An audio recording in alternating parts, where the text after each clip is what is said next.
अभी 2-3 दिन पहले की बात है, खूब बारिश हो रही थी और हम सब बारिश के मज़े ले रहे थे, हमारा पूरा न्यूज़ रूम।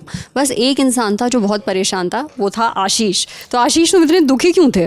दुखी नहीं, मैं दर्द में था, क्योंकि मेरे हाथों और पैर में हो रहा था दर्द। मुझको लगा मैंने ढेर सारे आम खा लिए हैं उसके कारण है, पर मेरे को लग रहा है कि वो है बरसात के कारण। बरसात होती है, पानी गिरता है और होने लगता है मेरे को दर्द। मानसून में जो जोड़ों वाली जो समस्या है, दर्द वाली, वो हमारे कई घर वालों का भी ये कहना है कि जब से मतलब बारिश शुरू हुई है इस वाले सीज़न में, तब से उनके हाथ पैर में यहाँ दर्द, कभी घुटनों में दर्द, इस तरह की चीज़ें हो रही हैं। अब जाड़ों में तो सुना था, मानसून का नहीं पता था कि मानसून में भी दर्द होता है जोड़ों में। मैं बहुत खुश हूँ कि उनको बारिश में सिर्फ जोड़ों में ही दर्द हो रहा है। वैसे श्वेतांग ने बात बहुत अच्छी बोली है और आप सबके जो सवाल हैं उनके जवाब ज़रूर आपको मिलने वाले हैं। गुड क्वेश्चन कि बारिश के मौसम में ये हाथ पैरों में, बॉडी में, ये सब दर्द क्यों हो रहा है, और इसका जवाब देने वाले हैं डॉक्टर अखिलेश यादव। वो वाले अखिलेश यादव नहीं, डॉक्टर साहब अखिलेश यादव। ये भी बताएंगे कि दर्द क्यों हो रहा है और इसका इलाज क्या है, वो भी बताएंगे। तो सुनिए। Brought to you by Sensodent K। बस बैक नहीं आया। SLS पैराफिन और दूध का करंट भी कौन, तो लाइफ का करंट ऑन, कुछ भी। तो ट्राई करके देख ले। Sensodent K toothpaste for sensitive teeth. इसके पीछे जो रीजन है वो ये है कि जो वातावरण में ह्यूमिडिटी होना, यानी कि जो नमी का बढ़ जाना। अच्छा, ऐसे समय में टेम्परेचर भी चेंज होता है, यानी कि आपका जो हीट होती है वो कम हो जाती है। तीसरा, जो एयर प्रेशर होता है, यानी कि वायुमंडल का दबाव, उसमें भी चेंजेस होते हैं। और चौथा, बरसात की वजह से लोगों की एक्टिविटी भी कम हो जाती है, जिसकी वजह से लोगों को जोड़ों में दर्द और मसल्स में दर्द होना एक आम बात है। जिन लोगों को आर्थराइटिस की प्रॉब्लम, खासकर इन्फ्लेमेटरी आर्थराइटिस की प्रॉब्लम अगर होती है, तो उन लोगों को ये प्रॉब्लम कुछ ज्यादा ही बढ़ती है। ऐसे पेशेंट्स का पेन जो बढ़ जाता है, जोड़ में स्वेलिंग हो जाती है, चलना फिरना उनके लिए थोड़ा सा मुश्किल हो जाता है। और तीसरा, जो ऑस्टियोआर्थराइटिस के पेशेंट हैं, जो कि इन्फ्लेमेटरी आर्थराइटिस के नहीं है, वो भी ऐसे मौसम में काफी परेशान हो जाते हैं, क्योंकि इनका जोड़ों का दर्द बढ़ जाता है।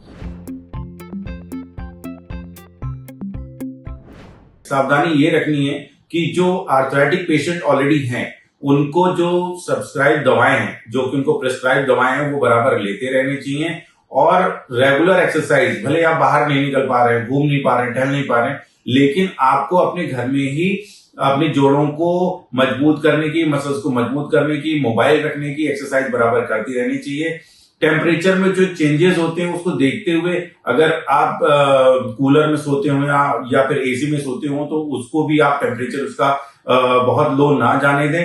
एंड सबसे इंपॉर्टेंट ये है कि आप घर में हैं, एक्टिविटी भी कम हो रही है और खाने पीने पे आप ज्यादा फोकस कर रहे हो, ज्यादा खा रहे हो, तो आपका वजन ही बढ़ेगा, जो अल्टीमेटली आपके जोड़ों को परेशान करेगा। तो आपके लिए सबसे इंपॉर्टेंट बात यह है, रेगुलर एक्सरसाइज करते रहें, नियमित दवाएं लेते रहें और भोजन पे नियंत्रण रखें। सिर्फ अर्थराइटिस के मरीज ही नहीं, कई और लोगों को भी बारिश के मौसम में बदन दर्द की शिकायत होती है। खासकर जिन लोगों को पहले फ्रैक्चर या मांसपेशियों में चोट लग चुकी है, उनके पुराने दर्द फिर से उभर आते हैं, जैसे हमारे आशीष के साथ हो रहा है। अगर दर्द बहुत ज़्यादा है तो ज़रूरी है कि आप डॉक्टर को दिखाएं। अगर दर्द उतना नहीं है तो उस हिस्से को हवा से बचा कर रखें। प्रोटीन और कैल्शियम अपनी डाइट में खूब लीजिए, अच्छी मात्रा में पानी पीजिए। आप चाहें तो गर्म सिकाई भी कर सकते हैं, पर सबसे ज़रूरी बात, मूवमेंट जारी रखिए। चलिए फिरिए, घर पर ही हल्की एक्सरसाइज करिए। अब बढ़ते हैं सेहत के अगले सेगमेंट की तरफ, तन की बात। अगर आपके आसपास कबूतर अपना बसेरा बना रहे हैं तो सतर्क हो जाइए, आपकी सेहत खतरे में है।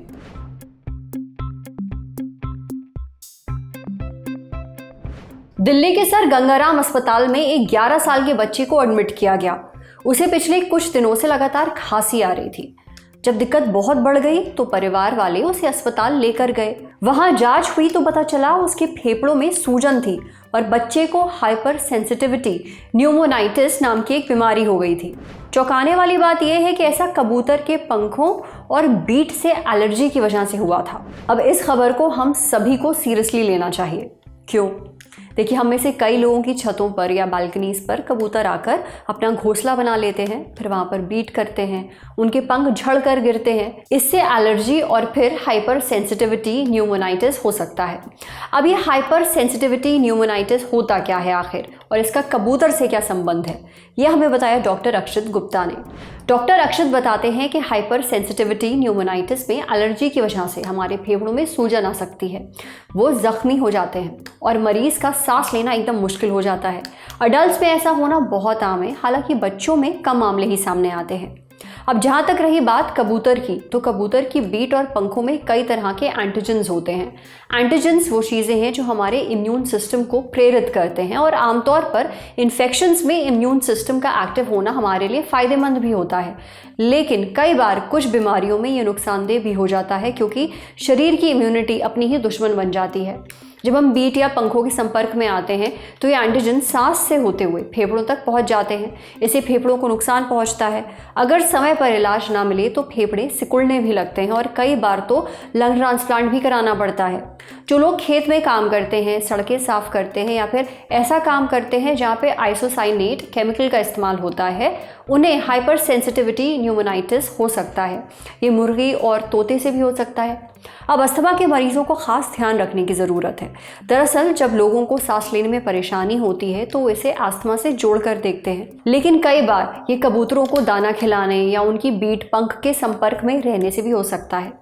डॉक्टर अक्षत आगे बताते हैं कि अगर आपको सांस लेने में परेशानी हो रही है, खांसी आ रही है, छाती में सिकुड़न महसूस हो रही है, सिर दर्द है, लगातार बुखार है, जोड़ों और मांसपेशियों में भी दर्द है, तो डॉक्टर को दिखाना ज़रूरी है। ये भी ज़रूरी है कि आप घर के आंगन, बालकनी या छत पर कबूतरों को दाना ना खिलाएं। पब्लिक प्लेसेस में खुली हवा में दाना डालकर तुरंत वहाँ से वापस लौट जाएं। जब भी दाना डालने जाएं तो मास्क लगाकर जाएं और हमेशा मास्क और ग्लव्स पहनकर ही कबूतर की बीट और पंखों को साफ करें। समझे। अब बारी है सेहत के आखिरी सेगमेंट की, खुराक यानी झक्कासी हेल्थ टिप। बारिश के मौसम में कौन से स्ट्रीट फूड खाने से बचना चाहिए और क्यों, आज ये जानते हैं डाइटिशियन श्रेया कत्याल से। जहां बारिश हुई नहीं कि दिल एकदम चाट पकौड़ी के लिए मचल जाता है। अपन डिसाइड कर लेते हैं कि भाई आज तो कुछ टेस्टी खाया जाएगा। फिर क्या, हम निकल पड़ते हैं बाजार। रास्ते में नज़र सड़क के किनारे लगे ठेले पर पड़ती है, गरम गरम पकौड़ियाँ छन रही होती हैं। वाह, हम 1-2 प्लेट गपक जाते हैं। ऐसा करने में मज़ा भले ही खूब आए, पर यह आदत आपके पेट की दुश्मन है, ख़ासतौर पर इस मौसम में। डाइटिशियन श्रेया बताती हैं कि बारिश होने पर सड़क किनारे पानी भर जाता है, कीचड़ होने लगती है, ठीक से साफ सफाई नहीं होती। उस पर इस मौसम में नमी भी बहुत ज़्यादा बढ़ जाती है, यानी बैक्टीरिया और जर्म्स के फलने फूलने के लिए सबसे बेस्ट टाइम है। फिर जब हम ऐसी जगह पर रखा हुआ या फिर तैयार हो रहा खाना खाते हैं तो खाने के दूषित होने का पूरा चांस होता है। इसके बाद आप कई बीमारियों के निशाने पर आ जाते हैं। टाइफॉइड हो सकता है जो दूषित खाने और पानी से फैलता है, उल्टियाँ हो सकती हैं, पेट दर्द या पेट खराब हो सकता है, कब्ज की दिक्कत हो सकती है, हैज़ा, डेंगू और कंजक्टिवाइटिस के केस भी इस मौसम में बहुत आते हैं। इन सब से हमारी इम्यूनिटी कमज़ोर पड़ जाती है। इसी वजह से बारिश के मौसम में कुछ खास स्ट्रीट फूड खाने से मना किया जाता है। बारिश के सीज़न में आपको पानी पूरी यानी गोलगप्पे से दूरी बनानी चाहिए। हाँ, काम बहुत मुश्किल है, लेकिन ऐसा करना ज़रूरी है। दरअसल गोलगप्पे का पानी आसानी से दूषित हो सकता है। वहीं अगर उबला आलू या फिर मटर को अच्छे से स्टोर ना किया जाए तो इनमें बैक्टीरिया पनप सकते हैं, जिससे इन्फेक्शन हो सकता है पेट में। आपको टिक्की और उसके सभी साथी जैसे कि चाट, भेलपुरी, सेवपुरी, पापड़ी चाट, आलू चाट, कचौड़ी चाट, इन्हें भी खाने से बचना चाहिए। इनमें भी उबले आलू और मटर और दही डाला जाता है। साफ सफाई ना हो तो इन पर मक्खियाँ भिनभिनाने लगती हैं और फिर हमारे खाने पर बैठकर उसे दूषित करती हैं। इससे फूड पॉइजनिंग तक हो सकती है। बाहर की पकौड़ियों से भी दूरी बना लीजिए। मन है तो घर पर मज़े से पकौड़ियाँ बनाकर खाइए, बाहर से लाने से बचिए, क्योंकि अक्सर इन्हें बनाने के लिए पहले कई बार इस्तेमाल हो चुके तेल का यूज़ किया जाता है, जो हमारी सेहत के लिए अच्छा नहीं है। इससे पेट खराब हो सकता है। सड़क किनारे लगे फ्रूट चाट और जूस भी आपको नहीं पीने चाहिए। देखिए, कटे हुए फल खुली हवा के संपर्क में रहते हैं, इससे इन पर मक्खियाँ बैठ सकती हैं, बाहर की धूल इन पर जमा हो सकती है और फिर टाइफॉइड और हेपेटाइटिस ए जैसे इन्फेक्शन होने का चांस बढ़ जाता है। बाहर की चाउमीन में अक्सर सब्जियां पड़ी हुई होती हैं। अगर इन्हें सही से धोया या पकाया और स्टोर ना किया जाए तो इन पर बैक्टीरिया पनपने लगते हैं, जिससे हाजमे से जुड़ी दिक्कतें हो सकती हैं। आपको जो भी खाने का मन है घर पर बना कर खाइए, वो हेल्दी भी होगा और जर्म से आप बचे रहेंगे। बस इस मौसम में थोड़ा परहेज कर लीजिए। आज सेहत पर इतना ही। अगर आप एक डॉक्टर हैं, हमसे कुछ शेयर करना चाहते हैं तो जो ईमेल आईडी इस वक्त आपको अपनी स्क्रीन पर दिख रही है उस पर हमें एक मेल भेज दीजिए। शुक्रिया।